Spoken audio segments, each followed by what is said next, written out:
Arkadaşlar herkese merhaba. Kanalı kurduk kurmasına ama bazı videolar da yaptık hatta. Fakat fark ettim ki henüz tekneyi tanıtıcı bir video çekmemişim. Bu eksik kalmış. O yüzden bu videoda şöyle kabaca genel hatlarıyla bir teknemi tanıtmak istiyorum size. Neleri vardır, neleri yoktur, yaşı nedir ve görüntüsü nedir? Bunlardan bahsedeceğiz.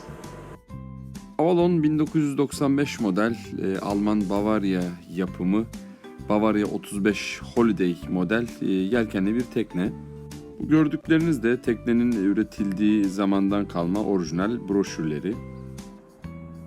11 metre boy ve 3 metre 70 santim ene sahip, su çekimi 1 metre 85 santim. Avalon 16 metrelik tek bir ana direği, sarma Cenova yelkeni ve ana direğe sarma ana yelkeniyle slop arma bir yelkenli tekne. 29 beygirlik Volvo Penta MD 2030B bir dizel motora sahip. Şu an kış sezonundayız ve üzerinde gördüğünüz gibi kışlık brandaları var. Bu kışlık brandalar Bimini'ye bağlı. Önünde de bir spray tube mevcut. Teknenin 12 voltluk bir elektrik sistemi var. Bu elektrik sistemi 210 amperlik akülerden besleniyor. Bu aküleri de 2 adet 150 wattlık ve 1 adet 80 wattlık güneş paneliyle besliyorum.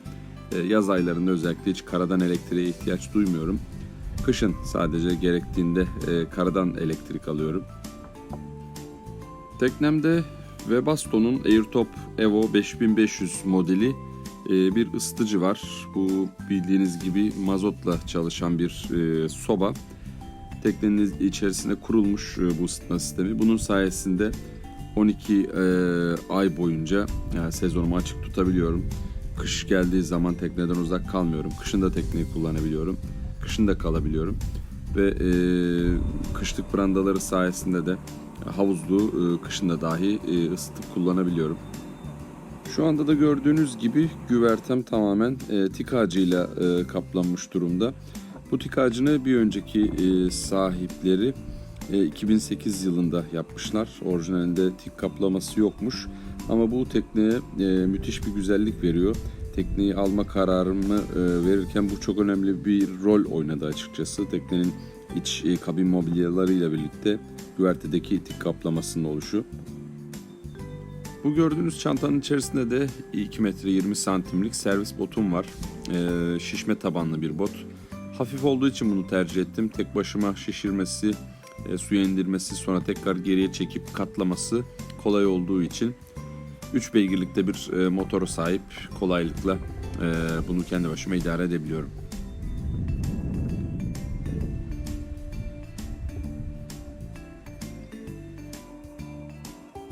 Teknenin kıçında denize girmek için güzel bir merdivenim var. Onun hemen sol tarafında, buradan bakış açısıyla bir duş başlığı görüyorsunuz.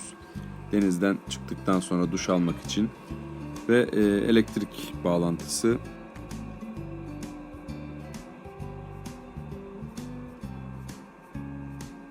Şöyle yavaşça havuzluğa geçelim. Toplam 4 tane vincim var. İkisi 30'luk, ikisi 40'lık. Tamamı da kasarada bulunuyor.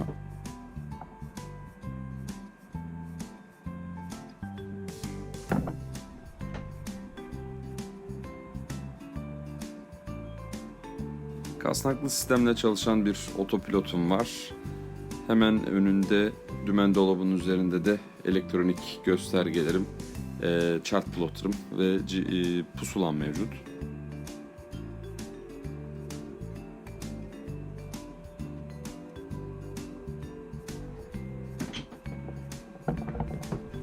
Bu gördüğünüzde açılır kapanır masam ki bence teknenin ve de havuzluğun en önemli donanımlarından biri, ki burada güzel güzel yemek yenebiliyor, güzel güzel rakı içilebiliyor, bira içilebiliyor, şarap içilebiliyor. O yüzden çok önemli.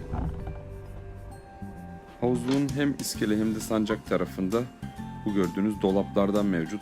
İçerisine pek çok yedek parça, ekipman, yedek tüp, yedek yakıt, yedek halat, çapa ne varsa koyabiliyorum.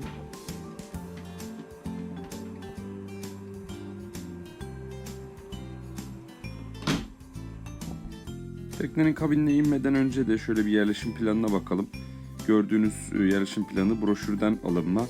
Toplam 3 kamera var, bir salon var, bir tane de tuvalet ve banyosu var. Aynı zamanda mutfağı da salonla birleşik pozisyonda.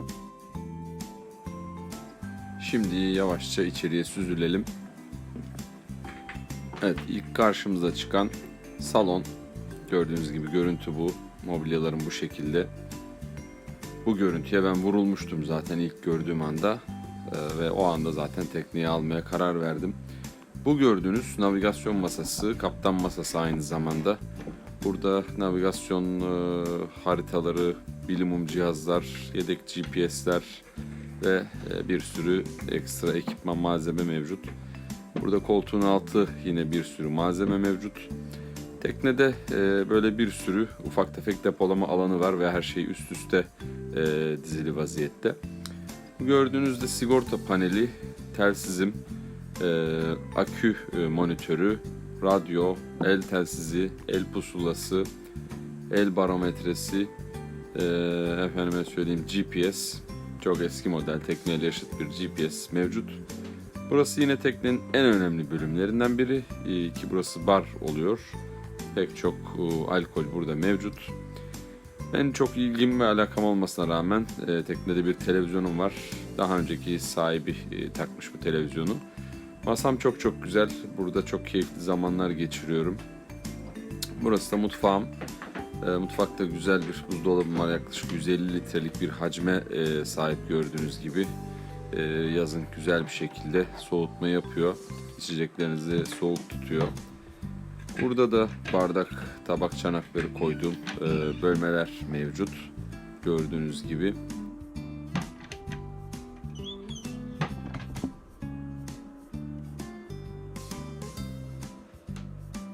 Bu da mutfak lavabosu, iki gözlü.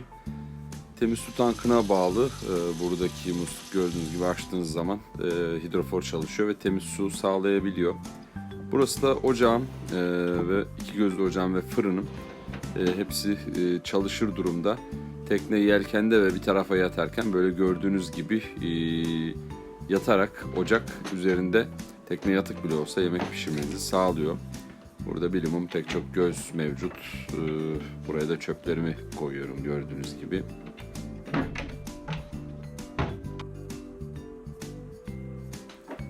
Şimdi ana kameraya bir bakalım. Ana kamera teknenin ön tarafında bulunuyor. Girişte her iki tarafta geniş kapasiteli dolapları mevcut.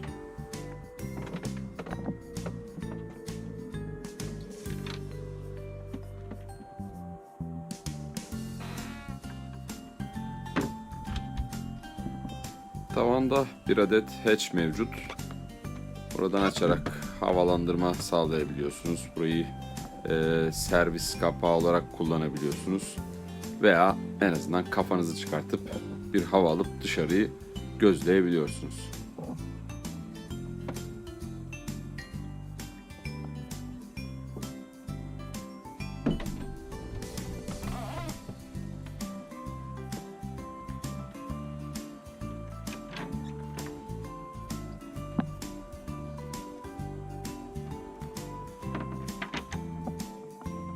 Kamera girişinin hemen önünde yeterince genişlikte bir alan var. Yani burada rahatlıkla ayakta durup üzerinizi değişebiliyorsunuz.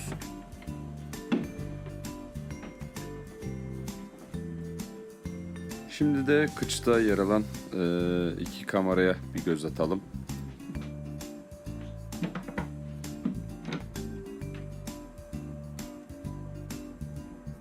Bu kamerada da girişte sol tarafta bir dolap mevcut. Buraya eşyalarınızı, kıyafetlerinizi koyabiliyorsunuz. Bu kamera yani sancak tarafındaki kamera oğluma ait. Burada o kalıyor. 3 tane lombozu var. İçerisi gayet aydınlık. Yatağı da çift kişilik, gayet geniş. Kapısını kapattıktan sonra yine ayakta durup rahatlıkla giyinilebiliyor. Yani kendinize özel bir yaşam alanı yaratabiliyorsunuz kapıyı kapattıktan sonra.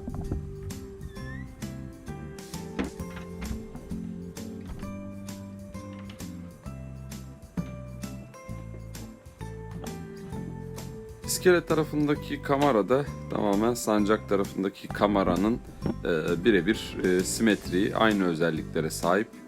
Biz bu tarafı misafirimiz yoksa eşyalarımızı depolamak için kullanıyoruz. Minderlerimiz, ekstra gıda maddeleri, kıyafetler, tekneye kalmak için geldiğimiz zaman ekstra çantalarımızı burada tutuyoruz.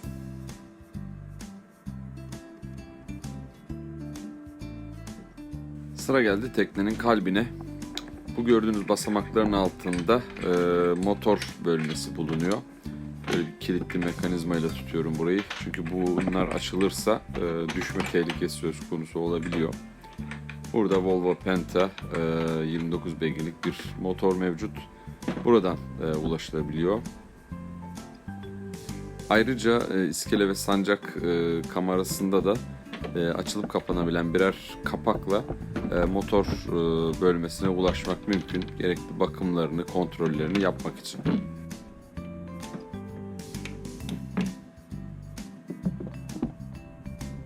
İskele kamerasının hemen önünde banyo ve tuvaletim yer alıyor.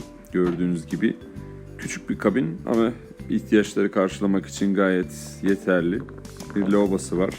Elektrikli bir tuvalet sistemi var. Bu kapağın arkasında da çöp kovam ve pis su çıkışları, su girişleri, hortumlar ve vanaların olduğu bir bölme mevcut. Bu da elektrikli tuvaletim. Sol taraftaki butona basınca dışarıdan tuzlu suyu çekip pis suyla birlikte açık denizdeyseniz dışarıya veya kıyılarda veya marinadaysanız da pis su tankına taşıyor. Teknem ailemden sonra varlığıyla bana huzur veren en güzel şey. Ona sahip olduğumdan dolayı gerçekten çok mutluyum. Denizlerde karşılaşmak üzere.